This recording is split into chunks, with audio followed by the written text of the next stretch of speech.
2019 ఎన్నికల కోసం YCP operation Srikakulam జిల్లా నుంచే మొదలైందా? మంత్రి అచ్చెన్నాయుడు నియోజకవర్గం నుంచే పీకే టీం శ్రీకారం చుట్టిందా? అధికార పార్టీ వైఫల్యాలతో పాటు సొంత పార్టీ బలహీనతలపైన దృష్టి పెట్టబోతోందా? వ్యూహకర్త బృందం ఎంట్రీతో టెక్కలి నియోజకవర్గంలో ఏం జరుగుతోంది, ఏం జరగబోతోంది?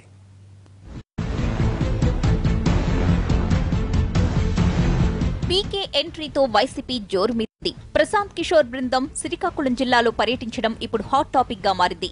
ముగ్గురు సభ్యుల పీకే టీం టెక్కలి నియోజకవర్గంలో పర్యటిస్తూ ఉండడంతో రాజకీయ వాతావరణం ఒక్కసారిగా వేడెక్కిపోయింది. పీకే టీం సర్వే ఇటు వైసీపీతో పాటు అటు అధికార పార్టీ నేతల్లో కూడా ఆసక్తిని రేకెత్తిస్తోంది. టెక్కలి నియోజకవర్గంలో పీకే బృంద సభ్యులు నేతలతో విడివిడిగా మాట్లాడుతున్నారట.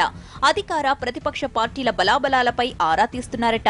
అధికార పార్టీ వైఫల్యాలు, వాటిని వైసీపీ నాయకులు ఏ మేరకు ప్రజల్లోకి తీసుకువెళుతున్నారు అనే దానిపై సమాచారాన్ని కూడా సేకరించారట. స్థానికంగా వైసీపీలో గ్రూప్ రాజకీయాలున్నాయా, నేతలు క్యాడర్ ని కలుపుకుని వెళుతున్నారా అనే దానిపై కూడా వివరాలు రాబడుతున్నారట. టెక్కలి నియోజకవర్గంలో వైసీపీ నుంచి టీడీపీలోకి 37 గ్రామాల సర్పంచ్లు, ఎంపీటీసీ సభ్యులు, మాజీ సర్పంచ్ల వివరాలు సేకరించడంతో పాటుగా వారు పార్టీని వీడడానికి దారితీసిన కారణాలపైన పీకే టీం ఆరా తీస్తోందని సమాచారం.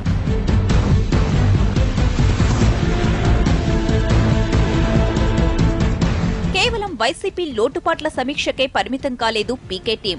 స్థానిక ఎమ్మెల్యే మంత్రి అచ్చెన్నాయుడు ఇచ్చిన హామీలు ఎంతవరకు నెరవేరాయి, ఆయన ప్రధాన వైఫల్యాలు ఏమిటి అనే సమాచారాన్ని కూడా పీకే టీం సేకరిస్తోంది. అలాగే స్థానికంగా నిరాశ నిస్పృహలతో ఉన్న అధికార పార్టీ నేతల చిట్టాని కూడా తయారు చేస్తున్నారట. అధికార పార్టీ వైఫల్యాలను వైసీపీకి అనుకూలంగా మార్చుకోవడానికున్న అవకాశాలపై స్థానిక నేతల సూచనలు స్వీకరిస్తోంది పీకే టీం. 2014 ఎన్నికల్లో వైసీపీ ఓటమికి కారణాలు, పరిస్థితులు వివరించడంతో పాటు ఎంత తేడాతో ఓడిపోయాం, దాన్ని ఎలా అధిగమించాలి అనే దానిపై పార్టీ నాయకులకు దిశానిర్దేశం చేస్తున్నారని సమాచారం. ఇదివరకు ఎప్పుడూ పార్టీలో ఇంత విశ్లేషణ జరగకపోవడంతో వైసీపీ శ్రేణులు కూడా పీకే టీం ముందు వాస్తవాల నుంచే ప్రయత్నం చేశారట.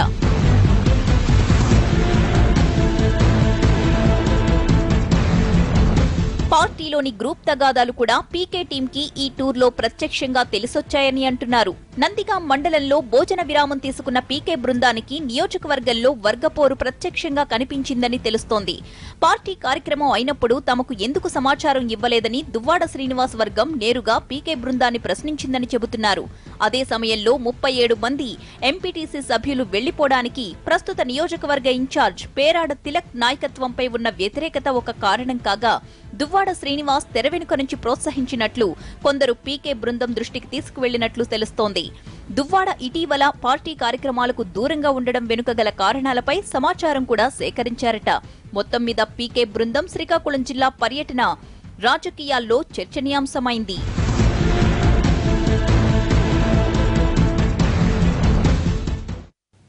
వాళ్లు రాజులు, ఆతిథ్యం ఇవ్వటంలో వారిని మించిన వారే లేరు. మరపురాని వారి ఆతిథ్యం కోసం అంతా ఎదురు చూస్తుంటారు. కానీ ఇప్పుడు వారే తమకి పిలుపెప్పుడని ఎదురు చూసే పరిస్థితి. ఇంతకీ రాజుల వెయిటింగ్ దేనికోసం?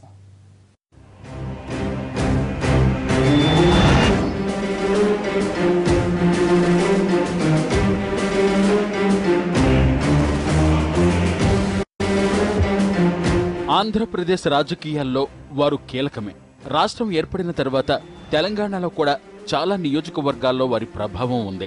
దీనికి తోడు వారు కూడా రాజకీయాల్లో క్రియాశీలకంగానే ఉంటారు. హైదరాబాద్లో ఉండే రాజుల సామాజిక వర్గానికి చెందిన వారు టీఆర్ఎస్ పార్టీకి దగ్గరయ్యారు. గ్రేటర్ ఎన్నికల్లో టీఆర్ఎస్తో కలిసి పనిచేశారు. తమ ప్రాబల్యమున్న నియోజకవర్గాల్లో టీఆర్ఎస్ నాయకులకు మద్దతుగా నిలిచారు. గ్రేటర్ ఎన్నికలకు ఇన్ఛార్జిగా వ్యవహరించిన కేటీఆర్ కూడా నగరంలో రాజులకు మంచి ప్రాధాన్యమే ఇచ్చారు. అలా గ్రేటర్ ఎన్నికల్లో టీఆర్ఎస్తో రాజుల సామాజిక వర్గ నేతలు అనుబంధాన్ని పెంచుకున్నారు. ఏప్రిల్లో పార్టీ నిర్వహించిన ప్లేనరీ సమావేశానికి కూడా రాజుల కన్వెన్షన్ సెంటరే వేదికగా మారింది. ఇలా ఆ సామాజిక వర్గం అంతా టీఆర్ఎస్ పార్టీతో కలిసి పనిచేశారు.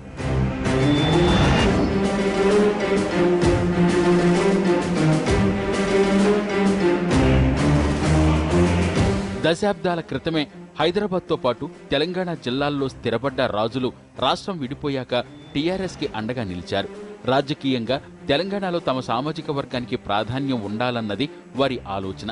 గతంలో తమ సామాజిక వర్గ నాయకుల సమావేశంలో ఒక కార్పొరేషన్ చైర్మన్ పదవితో పాటు 4 డైరెక్టర్ పోస్టులు ఇస్తామని టీఆర్ఎస్ నేతలు మాటిచ్చారని రాజులు గుర్తు చేస్తున్నారు. నామినేటెడ్ పదవుల భర్తీ జరిగినప్పుడల్లా ఈసారి తమకు అవకాశం వస్తుందని ఎప్పటికప్పుడు వారు ఆశగా ఎదురుచూస్తున్నారు. తమకిచ్చిన మాట ప్రకారం టీఆర్ఎస్ ప్రాధాన్యం ఇస్తుందని వారు ఆశాభావంతో ఉన్నారు. అయితే ఇప్పటికే 3 ఏళ్లు గడిచిపోవటం, నామినేటెడ్ పదవుల భర్తీ ప్రక్రియ కొలుక్కొస్తున్నా ఇంకా ఏ కబురు లేకపోవడంతో తమ వాటా ఎప్పుడా అని రాజుల సామాజిక వర్గ నేతలు కళ్లల్లో ఒత్తులేసుకుని ఎదురుచూస్తున్నారు.